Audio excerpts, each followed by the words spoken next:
Hi, my name is Puneet and I am a motivational blogger from Admiring Life. Today, I'm going to review this book, The Seven Spiritual Laws of Success.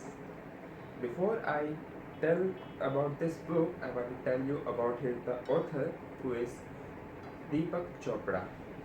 Deepak Chopra is by now 73 years old and he has written 80 books till now, from which in which 21 of them are New York bestsellers book, and this book, which was published in 1994, has been in New York bestseller for almost like 72 weeks. So it's a bestseller book.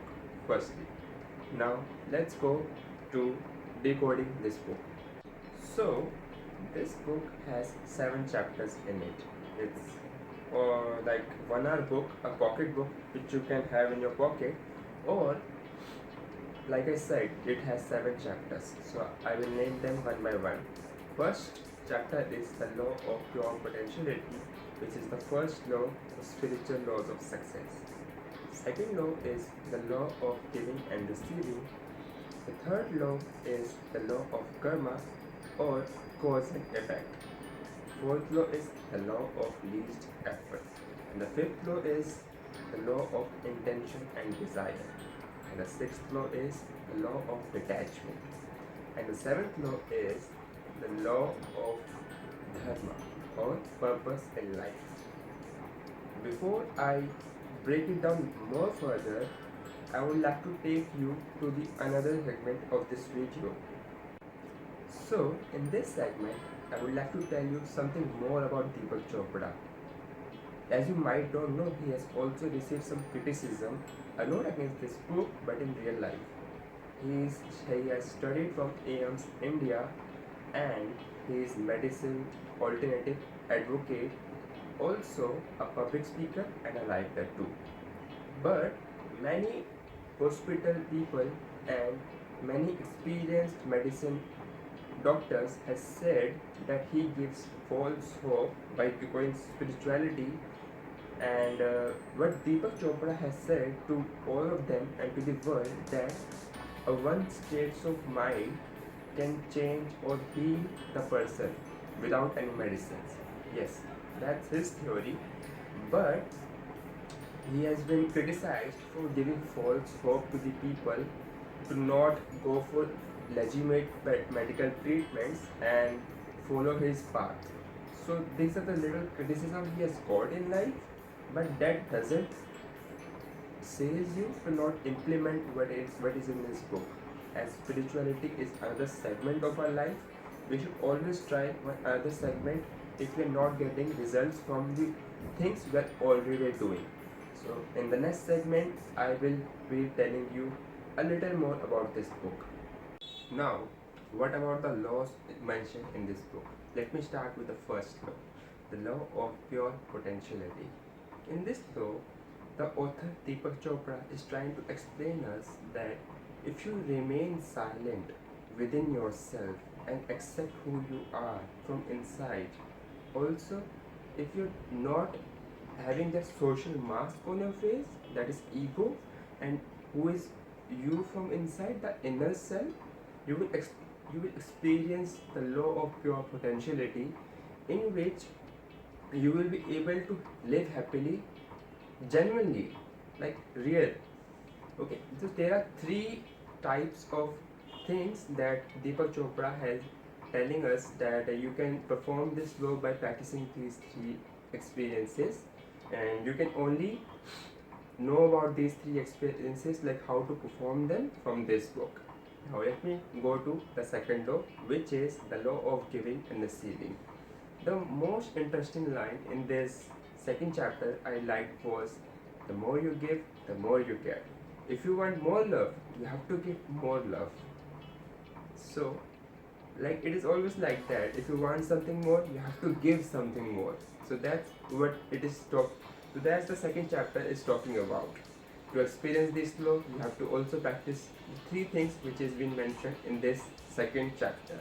Now let me go to third chapter, which is the law of I forgot the law. Let me check it. So it was actually, this book is so dear to me that I actually forgot the sequences of this law because I was practicing so much about it. So let me check it out once. So let me see. Yeah, it is the law of karma or cause and effect. So this law is very interesting to me. It says that we all have to face our karma. The whatever we have done in our life, we have to face it one day, whether it be good or whether it be bad. So there is also one thing mentioned in this chapter, like you can transform your karma by practicing three things. So yes, if you have done anything bad in your life and you are something guilty of, then you can also change that by performing some good karma. And how that can be done, you have to read this chapter as well in this book. Now let me go to the fourth chapter, law of least effort. In this law, the author has been telling us that you don't have to argue so much to prove your point. Like we all try in a real life to prove our point that we are right, you are wrong. Maybe you are right, but it doesn't. It doesn't like it is not like that. The person in front of you wrong. So it says practice defenselessness, which means that you tell your point and don't enforce your point on someone else. There is a difference in it. So you tell your point and you stay calm. The person in front of you may not agree with you, but that's all right. So it's one of the things that has been told in this chapter, which is defenselessness. There are two more things in this chapter which you should read, and they are very helpful in your. They will be very helpful in your life. So let me go to the fifth chapter, which is the law of intention and desire. So in this law, the author has been trying to tell us like, okay, you have desires in your life, you have so many desires in your life, and that can be fulfilled because in the first law we have told that the law of pure potentiality, when you are who you are from inside and show that to the world, the universe will conspire to fulfill all your dreams. It's something like that concept only. So but you have desires, it may be fulfilling to others or not, we don't know. But if you throw your intentions and desire into the universe, you are done with it. Like you make a list, you sleep with that list, you woke up with the list, and don't care about the results. So that's the most important thing that author has been trying, that don't care about the results. You may have some desires to achieve, work hard for them, but don't get attached to the results. That's the law of intention and desire. Let me go to the next law, which is the law of detachment. Now, this law is very similar to law of intention and desire, but with a little difference. Now, what's the difference? It says that you can't control anything in your life. Yes, you can't control anything in your life. So, till the time it is in your life, be happy with it, but don't try to control it. I know this might sound a little confusing to you, like how can I stay happy with the things I have when I know they won't stay with me forever. It's little difficult task, but it can be done. So enjoy the things you have in your life today fully, but don't get attached to it because everything is temporary in your life. It will go, it will come.